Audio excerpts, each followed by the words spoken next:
Sandy Parker, and welcome to Crafting for Almost Everyone. So I'm deciding I'm going to use the last of my little die cuts, my alcohol ink backgrounds I made. And what I did was I used these two little feathers that are dies from, I don't remember the name of the company. Here it is. Simon Says Stamp. They're called feathers. And someone gave these to me. Whoever you were, thank you so much. I don't remember, and I apologize for that. And what I've done is I'm going to make an A2 size card, which is a 5.5 by 4.25 inch card. And I'm using this darker green background. And what I've created so far, I'm going to use my first background that I did, and I'm going to just line it up and put it on the card base so that we have a card base in here. I'm going to make another shaker card. This one isn't exactly straight, so I'm going to have to fix that, but let me do this first. Anyway, I'm going to make a shaker card, and I thought it'd be kind of cool to use this with the feathers. And then let me trim off this weird edge. That somehow happened because I am not able to apparently cut or score straight. These things happen. No one will ever know, will they? Don't tell. If any of you tell, it's a secret, okay? Don't tell. Anyway, so that's our background that I'm going to be putting feathers on. And then what I thought I would do is I would take my fun little feathers that I die cut, and I'm going to run some of this tape on the back of it and hopefully get them to lay down. I thought it'd be fun to just kind of lay them around. I saw Lindsay do this with some extra die cuts that she had, and I thought, geez, I have all these alcohol inks or alcohol ink backgrounds, why don't I do it? So that's what I'm doing. I'm copying Lindsay. And why not? She's my idol, right? She was the first crafter that I ever learned anything from. And I didn't have my channel for, I don't think I had my channel for 2 weeks before Lindsay subscribed. And I was so blown away by that. I'm telling you, it was like the greatest day of my life. I apologize if you hear the mowing. That's my neighbor mowing. First it was Rich on one card, now it's the neighbor on, ugh, I just can't even, I'm telling you. Anyway, back to the story. So anyway, she right away subscribed, and I sent her a note thanking her so much, and ever since then she's been so helpful. If I have any questions about anything, she always answers my questions, which is great because you need somebody that will be able to do that for you. At least I do. I thought I would just kind of do that shape. Now here's where I'm putting it over. That ought to be kind of cute, huh? Or not. We'll wait and see.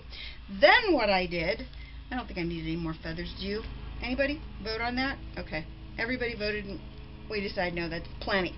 So I made these two pieces of fun foam by taking the exact same die that I used for this, and I cut it out with the die cutting machine, and I did two of them because I wanted my well, I'm not sure exactly if I need two of them or not, but I made two of them because they seemed kind of thin.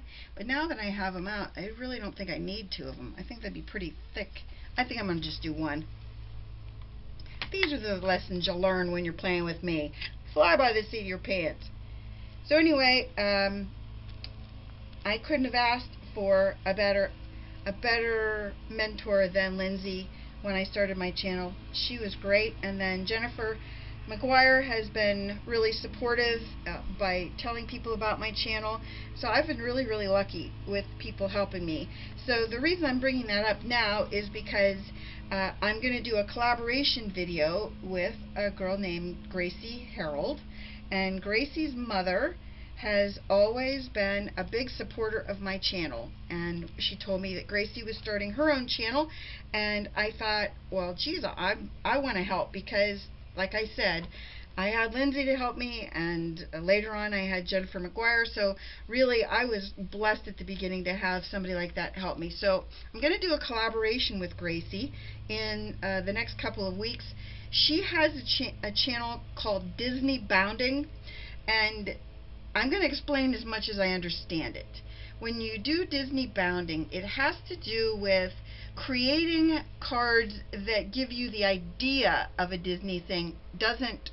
It's not exactly throwing the Disney, like you don't see Mickey Mouse, you would see maybe Minnie's bow or things like that that would lead you to think of Mickey Mouse. I hope I did that right, Gracie. But anyway, we are going to work on the Guardians of the Galaxy is the movie we're going to play with, and I chose that because I like that little Groot character, and so I'm going to do mine based on Groot. Now, I'm not doing mine Disney Bounding. It's too complicated. I don't understand it enough to do it, but I am going to be doing the straight out Groot character. I'm going to be making a card with him on it, and hopefully it'll turn out good enough that you will go, oh, that's not a horrible mess, Sandy. That's my goal. I don't want you to be freaked out and think it's a horrible mess. So what I'm doing now is I'm putting some tear tape, a couple layers of tear tape on this, because I'm going to have to put my front of my card on, laying it on this piece. I'm not sure if this is the best way to do it, but this is the way I'm doing it. And I'm trying to keep it away from the inner edges of the foam because I don't want my shaky things to get stuck on it, and so that's why I'm using my 1/8 inch tape, in case you wondered what size tape this is. And because I have it because of the way that we have that foam in there, your shaky things shouldn't be able to get out because the foam holds it in there. And I'm putting little pieces on my corners just to ensure that even my corners are well adhered. I don't want to have anybody jump out of the pool, if you know what I mean. Got a little piece coming off, so I might as well just take it off. Backing is just flying off. So that's our plan for this card. Oh look, the thing came right off on my finger. That's lucky. And then I could just put it where I want it, which is right there. How lucky is that? Good. Looks like that little feather doesn't want to stick down. Oh, there's 2 of them in there. Well, I don't want you, buddy. I only want your friend. Weird. Huh. These are the things that you don't expect on a craft channel. Well, I might expect them on mine, but... Okay. So far, so good. Next up, I'm going to put some things in there, and I thought I would do these little weird beads. I found them in my stash of stuff, and I had the right color green and the right color, well, I think it's kind of a close color of the, it's almost orange. I'll see if I can just get some out and not have the whole bottle dump in here. Alright, a little bit of orange, little. Okay, close that up.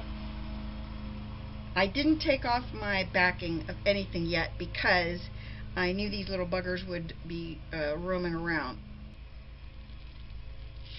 Okay, there's my little green shaker things. Woo! I think I'm going to go with sequins now because I have enough. Well, I put a few white ones in there too. Why not? I'm just, you know, give it a little color. These are called glass beads, and they're 1mm pearl. I don't know where I got them. I had them in my stash. These are the things I find when I'm doing projects. I just don't know where they come from. Okay. Then I'm going to find just a few of the little wee, if I can find some little wee orange things. There's an orange one. That's little. I'm not going to do a ton of these. I just want the idea that we're having some, oh well, or I'll throw it over there. I just want the idea that we're going to have some of these in here. And there's some green ones. Oh, and another orange one stuck to the green one. How lucky. I'll have Rich fast forward through this so you do not have to painfully watch while I pick colors out, because you know I'm picky about this. I only like to have certain colors in my projects. And we're going to call that a day, I think. Should I have any other colors? No, I think that's good. You think that's good? I'm letting you vote again. All in favor? Okay. Voting booths are closed. I bought this, in case you wondered about this container, I bought it at the Dollar Tree. Or guess how much? $1. Okay, so I've got all of my little pieces in that I've decided I want. The next thing I'm going to do is I'm just going to lay my piece of plastic on top, making sure it's really tightly adhered, like that. And then I got a bunch of these little rogue beads. I'm getting them off my background.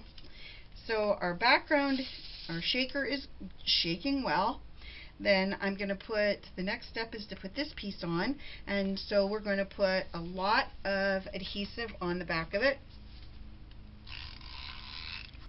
We want to make sure that we get this to the edges of the acetate. You know, we want to cover the acetate, and we want to make sure that our glue is really on that acetate that we have on, that I just attached this to. So, ooh, come on, buddy. Okay, so that's that part. Then the next step is I put a sentiment in the inside that says, "Live the life you have imagined," from the stamp set that was right here, and now I don't see it. And on the outside I have "Every day is a gift," and I'm going to put it on that backing. I think I'm going to put it, I don't know where I'm going to put it. Ooh, I might put some green ribbon on this, or orange ribbon. Let me look at my ribbon and I'll be right back. Okay, so what I did was I cut another die piece that was a little bit smaller out so that I can make a border, because I'm going to need something to put my ribbon around. So I took this off so I can wrap my ribbon around that. And then I'm going to put my saying together. It's right here. I should have gone with a brighter orange for my saying, but I didn't want it to be so bold that no one would stand to look at it. You know how sometimes it's like, ooh, crazy bold? That's what I was not shooting for. Let's see, how does that look? Not bad. Then should I have, I just don't know. Some of these things just, I don't know. Should I lift that edge up and put the orange? Maybe that's what I should do. Put a little bit more underneath there.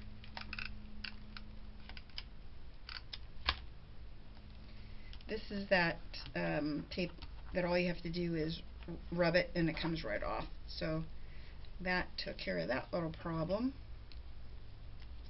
So I can put this there. Here's what I'm going to do.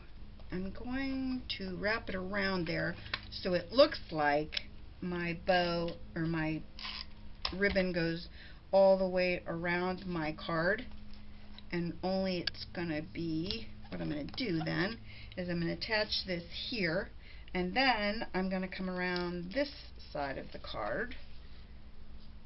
I'm going to put another piece. So then, after I put that there, oh, I should put some more here too. I talk to myself a little when I do these things, as you probably already know. Alright, so I'm going to put the rest of the bow right there.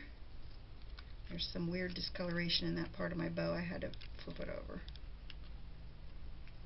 Okay, so is that right? Too high. A little too high. Moving it down just a titch. Is that even a word? hitch? I don't know. I think that's a little straighter. Close enough. Alright, let me then get my tape runner. Get that out of the way. Come on, buddy. And we'll just put that over the back. Lines up on the back straight, which is good. Okay, so that's that part.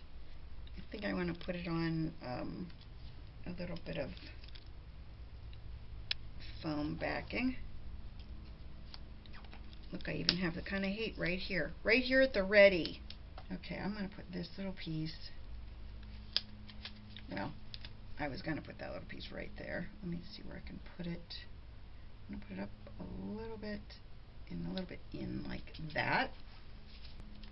I just thought this would look better if it looked like I continued that across the front of the card. I think that looks okay. And then I'm going to pick it up again, and then I'm going to wrap that little bad boy around there. Come on, buddy.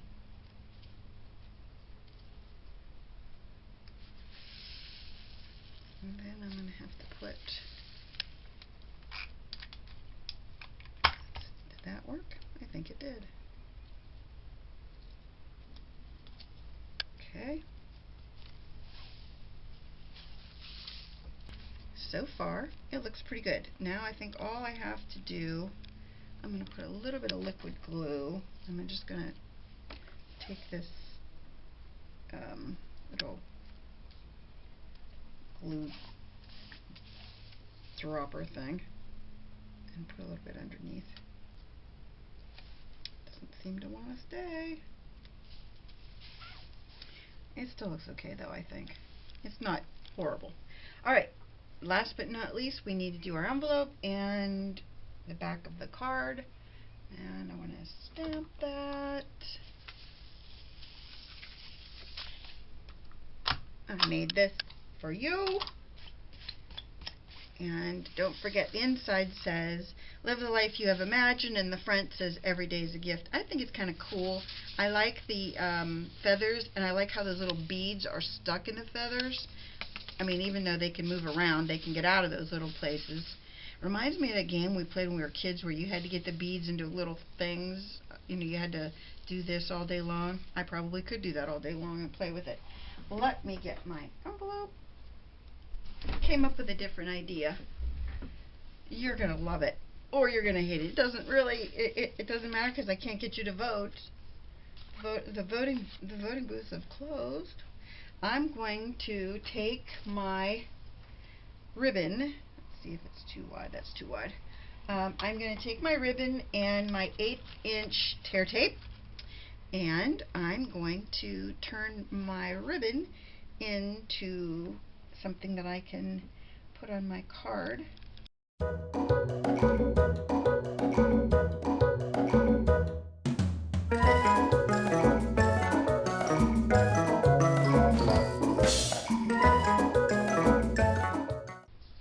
You want to really make sure when you use tear tape, you want to make sure you really have it adhered well, burnish it down. That's not bone foldering. Just rub it in so that the backing comes off easily. And then I recommend doing the front of the card first, so you're sure you get it straight where you want it, and then flip it over, pull it tight, and your goal is to line it up with that other ribbon end. I don't know if you could see that, but see the ribbon end on the front? Well, you probably can't, but this ribbon and that and the back ribbon now are lined up, and that makes it a nice, that way you know that you've got a kind of straight ribbon on your card. Okay, so in the end, here is our card and our envelope. I hope you enjoyed this and you'll give it a thumbs up and tell your friends about me on social media because I really appreciate it. Subscribe if you want. I really like that too. Thanks so much for watching. Bye-bye.